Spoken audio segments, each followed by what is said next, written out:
Hello and welcome to another episode of the Construction Corner podcast. I'm Dylan. I'm your host, joined this week by Matt and Alex. And I'm gonna roll right to Matt because I don't have his bio in front of me this week, and I'll let you take it from here, Matt. Thanks, Dylan. So yeah, guys, today we have with us Alex Kraft. Alex is a first-time entrepreneur and founder of Heave.co. He started Heave based on his 16 years of experience working for a heavy equipment dealer. He worked in pretty much every area of the dealership, from equipment sales to rentals to parts and service. From his early days, he's always had a love for the industry, the blue-collar nature of the people that drive it, which, wink, wink, is why he fits in good here. And always been a big fan of the tangible results that companies can provide to our economy, and he's excited to be a part of its evolution. And Alex, we're excited to have you, man. How you doing? I'm doing great. It's exciting to be on here and look forward to chatting over the next 60 minutes or so. Yeah, absolutely. So I guess without wasting any time, let's just jump right in, Alex. Why don't you give us a kind of a 30,000 foot view of you? Where'd you get your start in the industry and where'd you get to? Yeah, when we had first talked, Matt, you had kind of mentioned to me that I'd listened to a few of your episodes that you hadn't had anyone on from like the equipment supplier side. So that's true. one of the reasons why I thought it'd be kind of cool to get into this. And so I started out of college without knowing much about the industry, selling equipment. So got a job. The allure was not necessarily the industry at the time. It was the ability to live in Miami at the age of 23. So, hey, that works. South Beach was pretty cool to live back in 2004 through 2007. So that was more of the start, was the location, and then I did fall in love with the industry. Just the people that you meet. In the lead up, you had mentioned tangible. Like most of my friends, I'm from the Philadelphia area, so I'm a Northeastern guy. A lot of my friends lived in Manhattan, different financial firms. And one of the things that kind of was like frustrating, I would ask them like, well, what do you do? And they would give me a title. And I'm like, okay, well, what does that do? like, what do you do when you get there at 9 in the morning? And it's just like, I couldn't understand it. So it was cool to like meet these guys who were third generation or second generation, and you just know what they did. Like, hey, we pave, we do infrastructure, we start here and it ends with this completed job. And it's just, there were real people, and so that's that was my start, and I really enjoyed the people part of the business.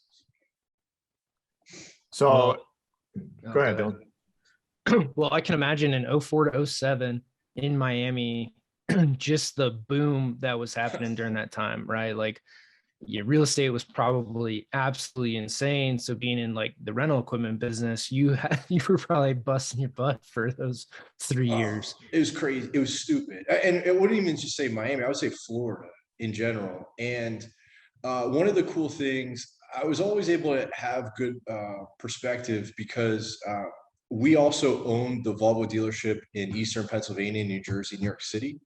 And so I was able to see how the Florida market compared to other areas, specifically up there.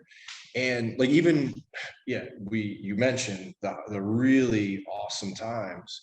And then it went off of a cliff. But even when that recession hit in 07 and really through like 2011, you would look at the market numbers for Florida compared to like the Northeast. And relatively, if you were selling equipment, you'd still want to be in Florida in the recession, just because the market still, for that job was, you could make a good living. Just wasn't what it used to be. Yeah, I think nothing was what it used to be in those times across the country. But Florida's kind of got that buffer, I think, always, because it's a vacation destination still. It's a retirement destination. So that probably was a pretty good place to insulate yourself. Definitely. And there's a lot of land to be developed. Like growing up in the Northeast, like everything is has already been built, right? And you drive around Florida and everything, you go inland and there's still plenty of land. So, and one of the things that I really enjoy about your guys' podcast is you talk a lot, have a lot of guests on about like self-improvement. And one of the crazy things is that in that 2004, 2007 period of time is that you didn't have to be good at it. Like you were getting orders, you were selling equipment, you were renting equipment, and you just had to have a pulse. Maybe you just call somebody back. So how did you learn the industry though? So, I mean, you had to have more than a pulse to be successful. I got to imagine, since you're still doing it now, however many years later. So you literally walked in on day one and didn't know anything about construction, anything about equipment? No, just learn the equipment. I've always been curious, and I've always tried to find like somebody who really knows what they're doing and try to watch what they do. And so that's, just learning on your own, That's why I hang out with Dillon. Because in sales, I mean, it doesn't matter what industry you're in. That's one of the it's the qualities are the same. It's building rapport, it's being responsive, it's not pitching, it's listening. So that's some of the things that I picked up on from the successful guys that were around. Yeah, for sure. It's like sales and anything, like you said, it's know, like, trust, right? You got to build that, whether you're selling widgets or equipment or construction projects or software. Mm-hmm. Yeah. And two, the other thing with this industry in particular, customers are so knowledgeable about the equipment. And even back then, because I mean, if you think about it, those are the guys who are running the equipment. So like even as a salesperson, I might not be in the cab of a machine, that particular machine, for 3 months. These guys are running it every day. And so it really, like, success to me from an early start in the industry was like just supporting. It wasn't, I initially thought I'd have to be able to be like, all right, well, this 3-yard loader has a fuel capacity of X. Like, no, that doesn't matter to customers. They just, it's like what we've talked about. It's responsiveness, it's trust, it's support. That's what leads people to be successful. It's not, you don't have to be this like walking spec sheet. You probably don't get a lot of guys walking in not having any friggin' clue what they're there to buy. Right, exactly. And two, like salespeople in this profession don't like go on a job site and say, okay, so you're going to move 1 million yards of dirt. So I would recommend that would take 16 40-ton trucks, and you're gonna need 600,000 pounds. You have an estimating team. The customers know, like, hey, we're gonna do this job. It's gonna take us 9 months. We're gonna need this spread of equipment. And so that's what I think makes it unique for somebody who maybe like me and maybe who didn't really know that much to be able to kind of survive. Which, I mean, that's a pretty unique position, right? For like a lot of the things that we do in construction, you have a lot of clients that maybe don't understand some nuances about like flooring finishes, or, maybe they know that they want carpet or hardwood. They don't know anything in between. So for like the equipment side of things, and having the customers place an order for the most part in what it is that you're doing, which as a young guy, so long as you can be pretty humble, I'm sure that was a great opportunity to do it. But what types of equipment were you renting, selling, all that kind of stuff? So we were a Volvo dealer. So it was all heavy earth moving. So loaders, excavators, articulated haulers, off-road trucks were probably the product that Volvo was most known for. And when I was in management, we took on the Takeuchi line. So we really got into the compact equipment, like the mini excavators and the track skid loaders. And it's a great product. And but I never sold Takeuchi. I was just in management at that time. It was mostly earth moving. Did you have any involvement in the finance side of this?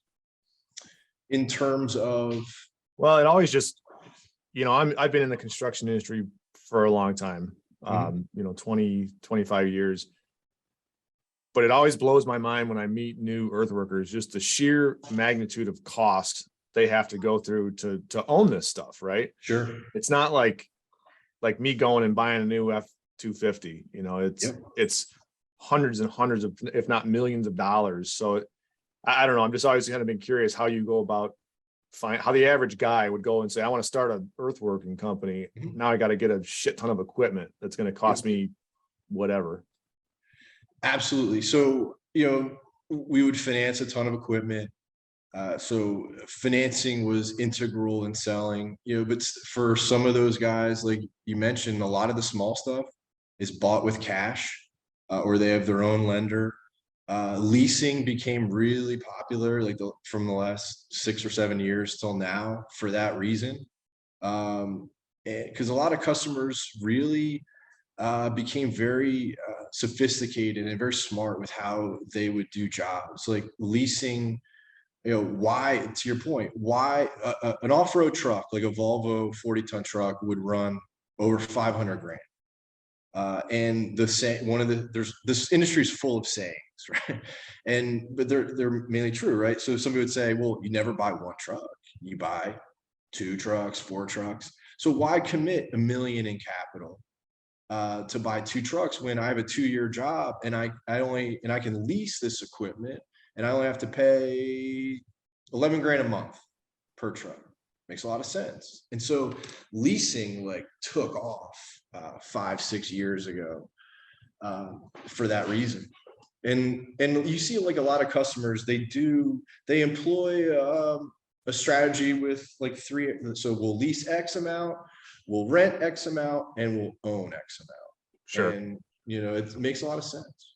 Whereas I think the old school contractors 20 years ago, it's no, we buy everything. Yeah, buy it and hold it for 40 years. And right, because it's an asset. Yes. And as long as you have a good mechanic, a good maintenance department, I guess you can do that. I've also seen a lot of dudes who, they'll show up on a job site with these just old dogs on a trailer. And it's like, man, what are you doing? Absolutely. So a lot of things have changed. It's neat to watch, like I said, we become smarter. How has supply chain affected that in kind of guys, obviously the financial side and leasing versus renting, but from the availability of, a job comes up and you don't own it. So how do you go about that? And has there been some, problems on that side of the fence? So it's interesting. I'm in a different capacity now with the supply chain than what I used to be. But take away the term supply chain. Inventory was always a big challenge. So when I was with the dealership, I had one of my responsibilities was I had to manage our credit facility. So we would have to stock inventory. We had a $140 million line. And so I was always having to look at, all right, we're selling 40 machines this month. We're taking in 50 machines this month, and how all those pieces fit. And what was happening towards the end of my tenure there was lead times would be further and further out. And so if we ordered something on day one, it would be 6 months before we saw it from the factory. And so that was always one of the biggest challenges, because you're never right with inventory. You either have too much or you have too little and you're missing out on business. And so the supply chain nightmare that exists today, I'm a little bit removed from, but I do get to see kind of how things are from where we sit with Heave. That's interesting. Well, that's a great segue. So why don't you take us into what Heave is and how you started it and what you're doing there? So I worked for the Volvo dealer for a long time, 16 years, 17 years. And we sold the company to another Volvo dealer that's up in your neck of the woods. And so I was always kind of surprised, shocked, whatever other synonym you want to use, where if you're a customer and you want to rent or buy a machine, even in 2020, you have to call a salesman in order to do it. And it blew me away, because I would meet with a customer And they would order Uber Eats for lunch, and then like, all right, so I got to get a 100,000-pound excavator. Who do I call? Like, what? How does this make any sense? And so I started kind of playing around with the idea of looking at the other industries. There's some similarities between like Expedia or Lending Tree or fill in the blank, where a customer can go to heave.co and answer a couple questions really easily on a phone. Hey, I want to rent a Cat 938 size machine, or I want to buy a Volvo EC480 excavator between 1,000 and 2,000 hours. And then they're done. It gets posted on our site, but then any sales rep who's within that area gets an immediate alert and says, hey, Matt at such and such wants a quote on a 1 to 2,000 hour Volvo EC480. Click here to quote. And they can do it. You get multiple quotes, and you can decide who you want to talk to. So how do you get your sales reps? I mean, is there and you don't have to answer if you don't want to, but is it subscription based for them, or do you just poll the market? It is. So the first thing in terms of how do we get sales reps is you can talk about, hey, what I just walked you through. And they're like, okay, that's cool in concept, but they don't care unless they see on our site that there's 6 open deals in their area. Then you have their attention, which makes sense. Yeah. So yeah, we sell subscriptions as salesmen, but we also will sell enterprise. So a dealer can come in and say, hey, I want all 20 of my sales reps on here. And then it's a reduced rate. Okay. But I also, like, we approached it, I kind of took you through the path of a customer, right? Because it's hard if you're a customer and you're not one of the big guys, and you don't frequently buy or rent equipment. It's hard to track down somebody, because I met with one of my friends here locally. He's like, I've had 12 different Sunbelt reps in the last 14 months, or I don't know who the John Deere salesman is. And so, but for the salesman side, our value is that the only way for a salesman to like prospect and gain new business is just cold calling in person. And we all kind of know how effective that is. And customers don't really like it because it has no value. And so you're, as a salesperson, because I've been in those shoes before, it's like, everyone tells me it's a relationship business, but if I don't have the relationships, what am I supposed to do? And so that's our customer. Our customer is really the salesperson. And so they're the ones who pay for the service. And so that's who we've designed it for. And, that's why it's taken off, because it makes sense. And they're like, all right, I can quote 10 deals, from my phone and still go about my day. I think it's an awesome concept. And I think I told you when we talked last, end of last year, we were looking for a track loader. And shit, man. I mean, it was like pulling teeth trying to find anyone that could sell me one, that had one, or could even order it. And, you talk to one guy and it's like, yeah, we sell Bobcats and that's it. It's like, okay. And you talk to another guy, we do Kubotas and that's it. And, I'm looking at your website here and scrolling down, you've got, something short of 5,000 different track loaders that I could click and select and theoretically have numbers on pretty quickly. But it was a nightmare. It's insane. And people, it's sometimes you sit back and you're like, so do you want to sell anything? Yeah. Like, and it's weird. It's like creeps into the minds of people who have done it. And we're like if you talk to a salesman, they're like giving you 4 reasons why they can't do a deal with you. And you're like, whoa, what are we doing here? And so, yeah, we try to remove all of that. And so we have, a lot of positive use cases where, like, as we're sitting here talking, like somebody came in, placed a request for a Bobcat T64, and they had 6 quotes immediately. And And so I want to actually mention one thing as to how that happens. So it all comes about like with the development of our product, because you just have to pay attention to how people use it and what the experience is. So like one of the cool things that I've noticed in the last year is that 80% of the customer requests happen off hours. So they happen either before 6 a.m., after 6 p.m., or on weekends. And it makes sense when you think about it. It's like, well, hey, customers are working during the day, Yeah. and like what you said, it's usually a miserable experience. So they're like, all right, I'll just put this off. And so we were noticing that, and it's like, hey, they were getting quotes, but if a customer comes on our website on a Saturday and then like Tuesday morning they get a quote, that's not very effective. And so what we did was we built the ability to where we can take a dealer's inventory and load it in our database, and we call it auto quote or matching. And so now we have this big database of available equipment. It kind of has like an open table feel, like you can go view like open reservations or whatever. So now when that customer who went on our site and asked for a Bobcat T64 under 1,000 hours, our database searched immediately for all of those machines that have less than 1,000 hours in that size class in that area, and immediately quoted that customer 6 machines. And every one of those salesmen, they haven't quoted the deal. They just got a text message that said, hey, such and such with this phone number and this deal, we've quoted them your Cat 299 or whatever it is. Follow up with them. That's awesome, man.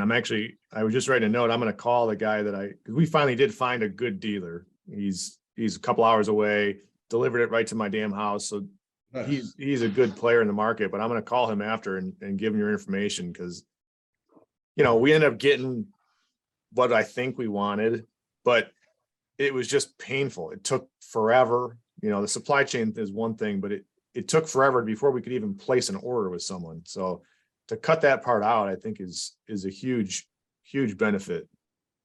I appreciate it. It's makes sense. It's funny, like when you get like pushback in the early days, it's like, so why wouldn't you want to participate? You want it to be hard for customers, like, and that's but I think that was why my experience was valuable. Like Volvo's not the number one player in the market. So I was always like from a challenger position, having to try to like figure something different out in order for us to gain business, Yeah, Volvo's the wrong kind of yellow for a lot of guys. It's the right kind in Europe. That's what we'd always hear.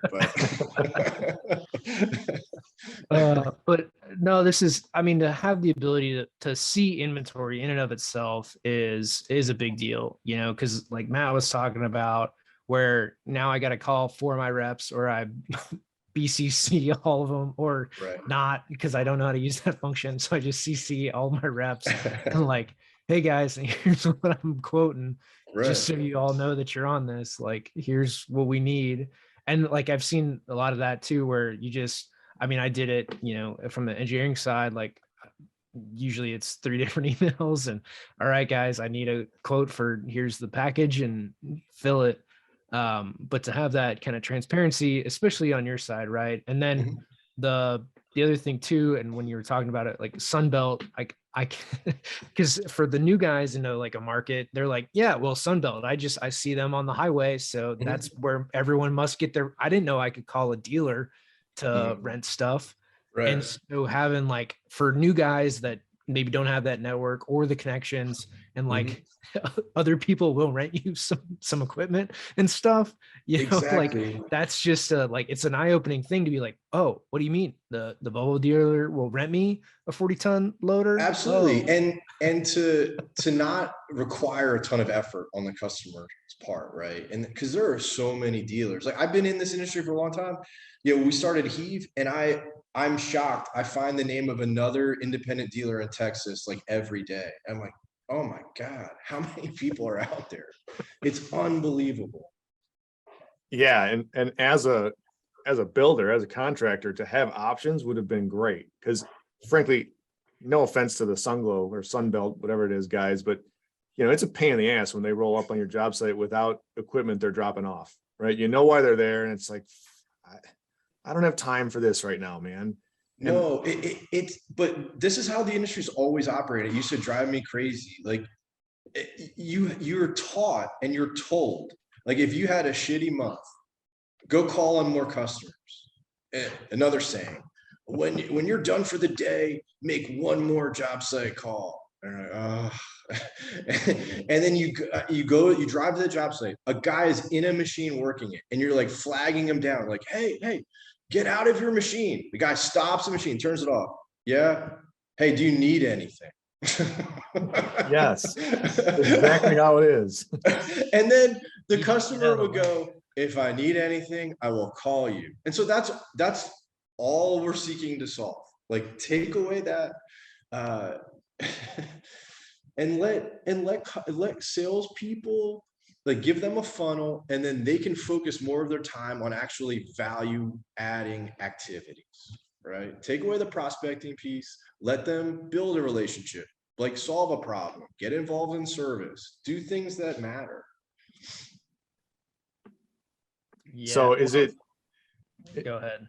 is it just you, Alex, or do you have a staff yet, or how's that? No. So we've got 7 people. Okay. Yeah. And so I was, until recently, I hired a really good sales guy who I'll get to it. But before him, I hired him like 2 months ago. I was the only one with industry experience. Everyone is an engineer, is like a coder, product engineer. Because you're a tech company, and that's what we need. Like, we don't need anybody else who knows a wheel loader. We just need people to build what you just see on that screen. Sure. And so that's been our team has been from day one, people who build technology. And until I found, because we needed somebody who could actively call on salespeople and dealers. And I kind of wrestled with, is it somebody who has a tech background, who's used to selling software, or is it someone who knows dealers? And I was able to find the perfect person who knows both. He was a former, there's a product called Modern Communication that was a text messaging software where dealers, it would be embedded in their business system. And anytime a dealer changed the status of a work order, like, hey, we ordered parts, or we dispatched a technician, you would send a text message to the customer letting him know. Caterpillar bought that company, and I was able to hire Zach from Caterpillar when he got absorbed into there. So he had sold at software to equipment dealers, and he knows software well. So he was like the perfect combination of experience for us, what we're doing. Nice. Yeah. So this is a founding question. Did you bootstrap it, or did you get investors for it? Currently still bootstrapping. That's what we like to hear, man. We're gritty. It's unbelievable, the experience. Now for us to realize our vision, what we want to do, because we have some ideas on further things that should impact customers positively. We're going to need investment. So I've been having some of those conversations, but we had to get to the right part with our product before it made a lot of sense. Like I initially had talked to some investors early, and we didn't have that right fit yet. Like I wasn't confident that we had enough traction and that our product was right. And so like now is the time. Yeah, you gotta have that proof of concept, before you go out and can confidently ask for a shit ton of money, right? Oh, well, so to that point, like when people have asked me that question, the amount of people who are like, "Oh, it's got to be easy to raise money," and I'm like, "So have you ever sat in front of a group of like Wharton MBAs and asked them for $5 million?" Like, I love how people are like casually, "Oh, it's easy to raise money now." It's like. Those are the people who still get money from mom and dad, I think. But you know what? In the early days when I would have investor meetings, it was incredibly helpful. It was painful sometimes, but they pointed out vulnerabilities in our business. And I think that's one of the things that anybody who started a company is really important, is like there's a fine line between like your vision being stubborn and being malleable, and like recognizing, you know what, that's something that we need to address and change. It's a very hard thing because you're so proud of what you're doing and you're so proud of what you've built, but sometimes it's hard to hear that stuff. Oh yeah. I mean, the other side of it too, from the conversations I've had, like in the early days of my stuff, is most investors don't really understand construction or lead times or sales 100%. cycles. You know, like most of them are coming from a B2C side of things and not B2B. So they like, what do you mean it takes you 6 months or 18 months to close deals? Like, what do you mean? You know, like they, you know, Absolutely. Yeah. The amount of people that I talk today. to from the investor side who have no knowledge of this industry. And it's weird. Like, it's such an insular industry. Like, the industry itself has never like gone out and tried to recruit the young talent from other areas. And I think that's where it hurts, is that, and why it is that way, right? There's just not a lot of insight into the construction industry as a whole. Yeah, I mean, sales cycles are a big thing when it comes down to it too, right? To not have a deal for 3 months, 6 months, 9 months close, or you're on a project for 2 years. Just the cycles are very different than, like, you even take software, right? Where you can you can do a full cycle in a day. Sure. Well, and also like just the economics of this business are crazy, that when you learn it, it's like, all right, so congratulations, you won a bid, you start a job. You're not going to get your first check for like 120 days. Congratulations. So now you've got to pay your people, you got to order materials, you got to do all this, and you're not going to get paid. It's like, and everything has domino effects, right? So on the dealer side, it's just common where if I rent a piece of equipment to you, best case, you're going to pay me 60 to 75 days from now. It's just, that's the way it is. That's construction cash flow at its finest. Right. I was just with a good friend this last weekend who runs a cash flow funding company, and they basically write short-term loans to primarily subcontractors to offset that first hellish period of 60, 90 days. Is that Scott? Yeah. Oh, nice. Yep. Scott Peter. I've gotten to know Scott a little bit. Great dude. He's a great dude. We've had him on before on the show also. Yeah, I had him on a podcast, and I remember someone had asked me, I think it was Mark Simonson, like the Rental Journal podcast. He had asked me to come on. And he's like, the first 20 minutes you were talking with some guy about like Michael Jordan and LeBron James. He's like, what does that have to do with construction? And I was like, well, it was too good. Like, we're passionate about basketball, and so I left it in. I'm not gonna cut that.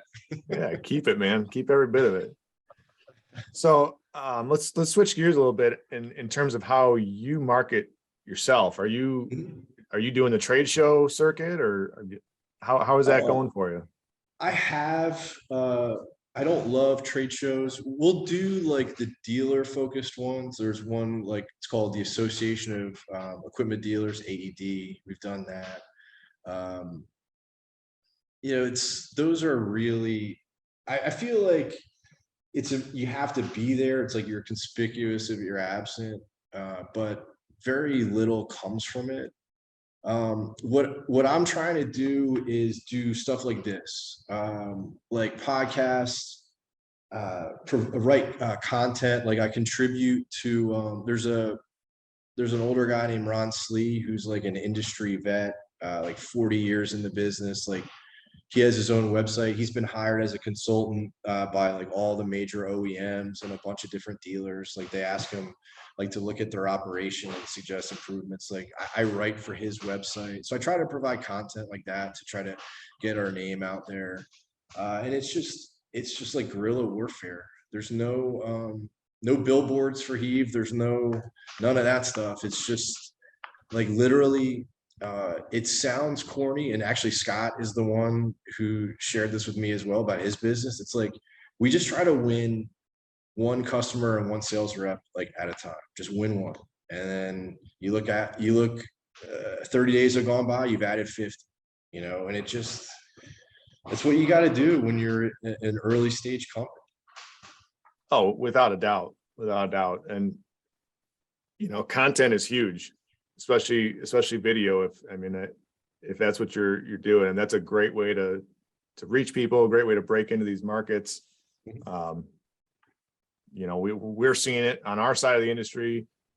Dillon sees it on his. I mean, it's so huge right now. It's video is king, and if you can team up with a group that helps do that, it's all the better, man. Yeah, I'm not a very good marketer, so I got work to do there, but trying to step out of my comfort zone a little bit.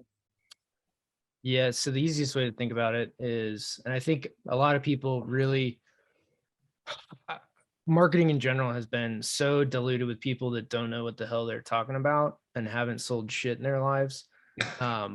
Is you have, from like you being on, I'm going to say the trade or the showroom floor, right? Or the showroom outside, you with your 2 acres of equipment is, you just write that conversation. Like that is literal marketing, and you do it in a way that's fun, entertaining, and, makes a sale at the end of the day. And I think a lot of people forget that at the end of the day, marketing needs to make a sale.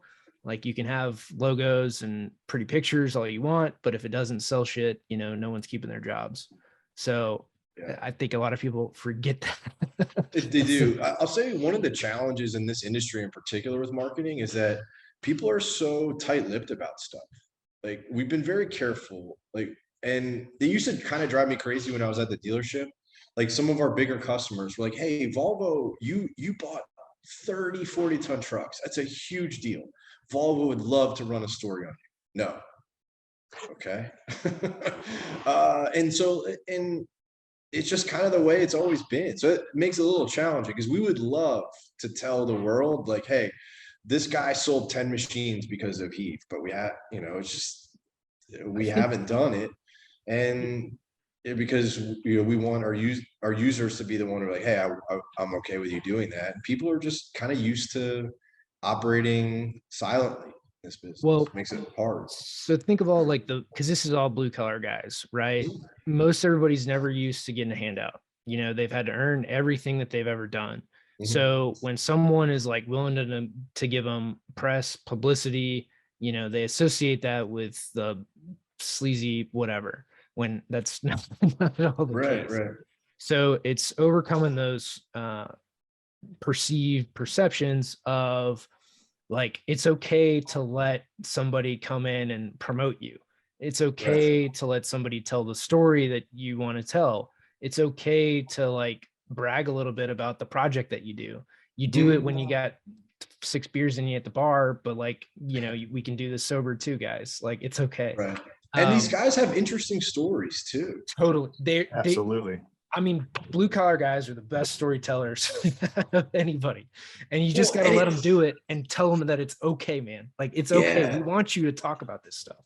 And they also have they've made insane risks too, right? To start their business, or they, there's some great stories, and I've heard a lot of those over 6 beers, and you'd love for them to tell it. Well, usually, so with equipment, it's the quitting stories that are also really good. So I went to high school in Southern Oregon, so big logging area. And during the summers, I did surveying, which meant I chopped a line through the forest. We cut down a ton of trees and machete and ferns and all that stuff. That was the type of surveying I did, not the nice cleared lot stuff. And one of the guys, the surveyors, we were in the middle of the woods somewhere, and he was talking about one of the jobs he was on. Some guy got real pissed on just whatever, and he was a dozer operator. And what he strapped a 40-foot log to the end of the dozer, and drove the dozer off a cliff, but the log held it there. So then the dozer just swung, Oh my like God. 3 feet off the ground. But I mean, he had the balls enough to drive it off a cliff and knew that he wasn't going to fully crash it. So like, How you does get he know stories that? like that off it. Well, because I mean, this guy was like a 20-year vet, and he was just so pissed that you end up doing stuff like this or the other crazy things that people do with the equipment. But like, I mean, I'll never forget that story because it's just like so insane of a guy, Yes. driving a D6 off a cliff and, $1 million dozer. and it just swung there. Cause again, he tied all this stuff up to a 40-foot tree, and it was long enough and heavy enough that it kept it. But yeah, like you have, I mean, Hopefully that dozer was rented. No kidding. call up your equipment rep. So you're gonna need to bring an excavator to get your dozer down. Or even better, like on demo. Yeah, I never heard how they got it down, but Yeah, that's awesome. That's So crazy. Alex, one of the questions we like to ask everybody that comes on, and I'm interested in your perspective, because like you mentioned earlier, you're the first guy from the equipment side of the spectrum that we've talked to, certainly since I've been on board. What do you see as the biggest problem in our industry, in the construction industry as a whole, from your viewpoint? And then secondarily, what the hell can we do to fix it? I think the biggest problem is an awareness problem. And it kind of ties back to what we were saying about these guys not telling stories, like it's such a, in my opinion, it's such a taken for granted. Like, what's the dream of every American? Owning a home, and you see these big, housing developments that come up, but nobody knows the names of the companies that like made it possible. Right. And I do think that today there's more awareness, or there's starting to be more awareness about how college isn't right for everyone. And to me, for me, it's like awareness and education, like education around like, college has X amount of debt, which is crazy. What are people getting for it? And you can go this path. It doesn't mean you're a laborer. There's plenty of these guys, like back to my earlier, when I first started in the industry, like I'd meet these guys who are blue collar, who own a company, and they don't have a college degree, so you don't have to, you're not sentenced to this life of $15 an hour or whatever. Like there's other paths. So I think it's a combination of both, where it's awareness, the pride in what these companies do and how it benefits X amount of people, and then, hey, this is a real opportunity for employment and prosperity. I couldn't agree more, man. I mean, that's the blue collar badass, right? That's, blue collar doesn't mean low dollar. You can have a massive company if you want it. You just got to be willing to do what you're doing, what Dillon does, what I've done. You got to be willing to grind it out, take some risks. And, it all goes back to content and to awareness, to video. I think that's part of how we solve that, right? Is because we're still fighting against that age old mentality that if you don't go to college, you're going to wind up homeless and, with no friends, and, you're going to be a waste the rest of your life. But it's through conversations like this, but then bigger, broader, spectrum conversations and content being pushed out constantly. And we got to just keep pounding that in and pounding it in, because I can see it starting to kind of turn a little bit. You start seeing more and more people on LinkedIn, of all places, now screaming about the trades. And, that's pretty cool to see. I'm sure that's not the only way to solve it, but it definitely seems to be helping.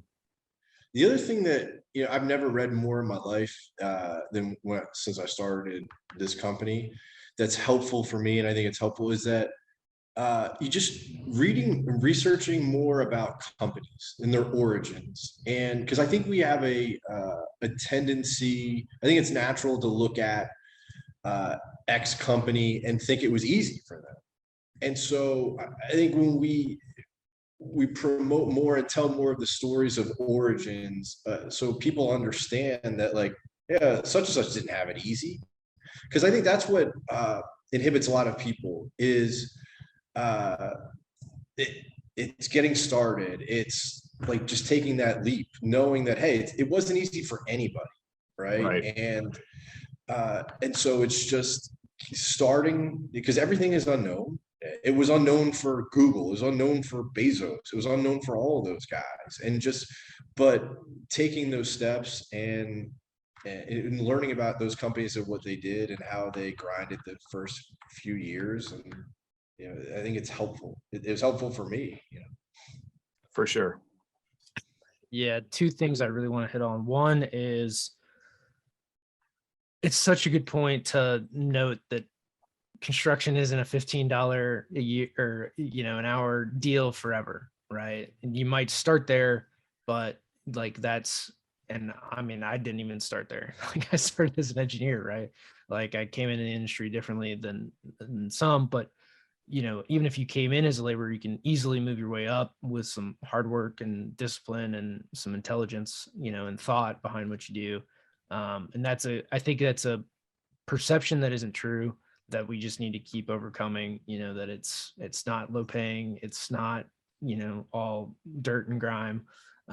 There's some really good parts and pieces to the industry that, can be glamorous, right? Like, I'm sure for all of us, there's days that we want to get out of the office and into the field rather than, the other way around for a lot of guys.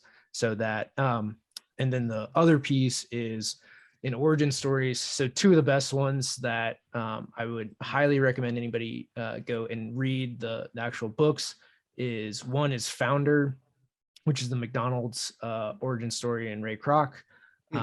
Great book on him, and he did it in his, I think Ray Kroc was 50, in his 40s, 50s when he founded McDonald's. So not a young guy by any means.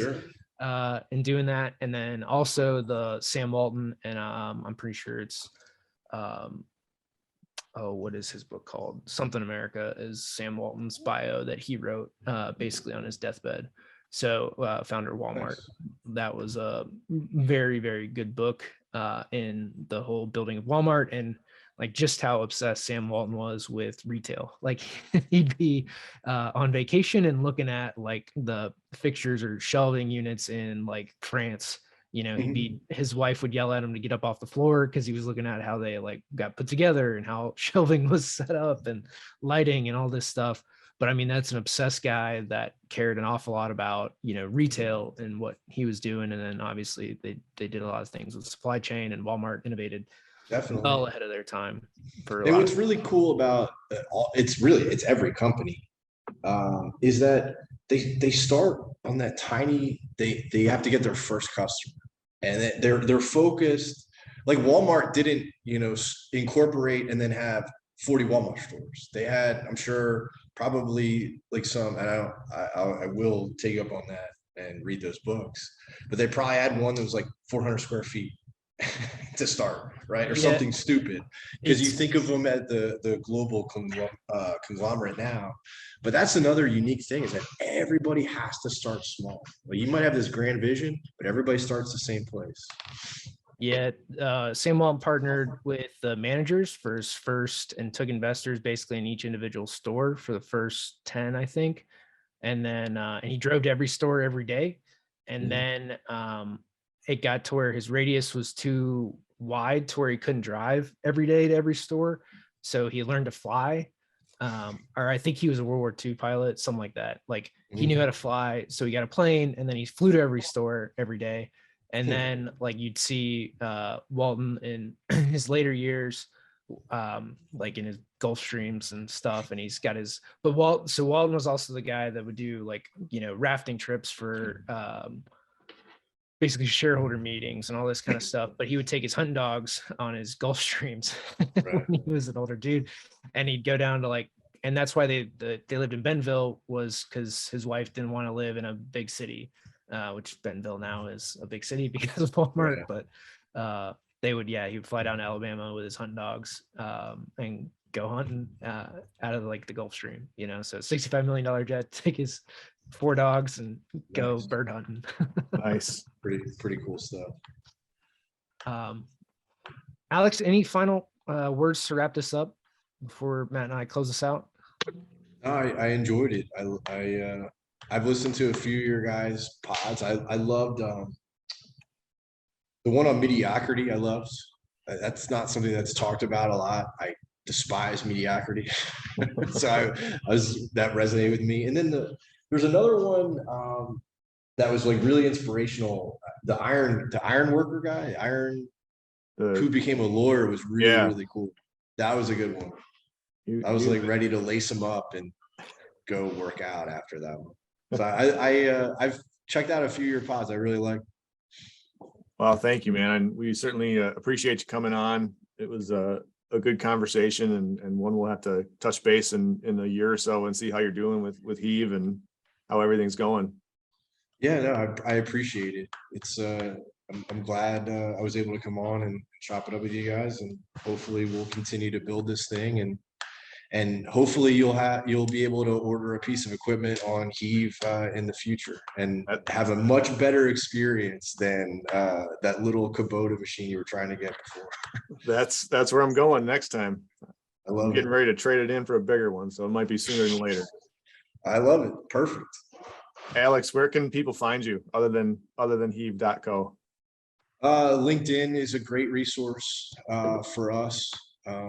So I'm always on. Actually, I post like almost every customer request on LinkedIn to try to because salesmen are on there, and it's also it provides like a layer of credibility too to what we're doing. Because like when I talk to a salesman, sometimes like they'll get a link from our system and they're like, I don't want to click on this, and then they go to LinkedIn and like, oh, they see our company page. It's a real company. They get a better feel for what we're doing. So we're all over LinkedIn and just making the rounds. I write for Ron Slee's website called Learning Without Scars, so I owe him an article here shortly. So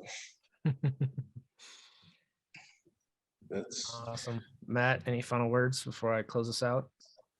I'm good, man. Alex, I enjoyed it again, and thanks, man. We'll touch base. Appreciate it very much. Thank you, guys.